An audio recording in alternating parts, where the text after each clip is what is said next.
So this is a tutorial on how to navigate our native plant website. So I'm going to show you how to do that. So here's the main page, and it says by state, we will click Washington.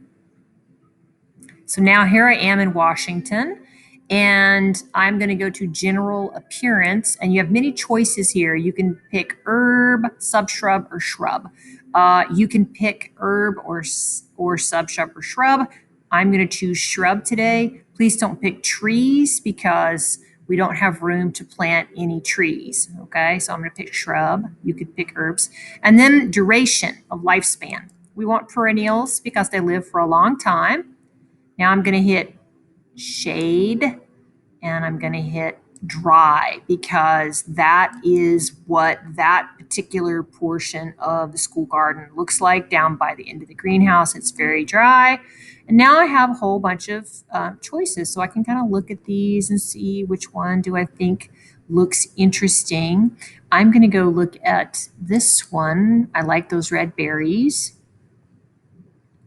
So then this gives me its scientific name. You're going to need that. So I would literally copy and paste that. I would have your other form open at the same time so you can do that or just copy it into a Word document. And this is Kinnikinick red bearberry, Arctostaphylos uva ursi. And then I'm going to scroll down because I want to know when does it bloom. It blooms from March through June. It's nice how they have this organized so it tells you that. And then we already know growing conditions. And then I want to go to benefit, right? What does it say about benefit? Who is it good for? And it says attracts butterflies and hummingbirds. And then, oh, look at this. It says value to beneficial insects. It says special value to native bees. So clearly this is a plant that also supports native bees. So you're going to do this for 3 plants for dry shade. And then you are also going to do this for 3 plants for part sun shade. Let's go do one of those.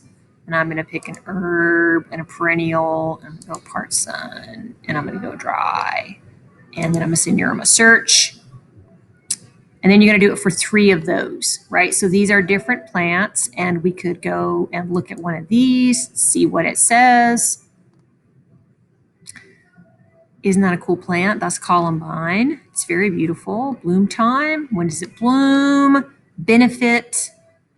The nectar. So it's used for nectar. Benefit.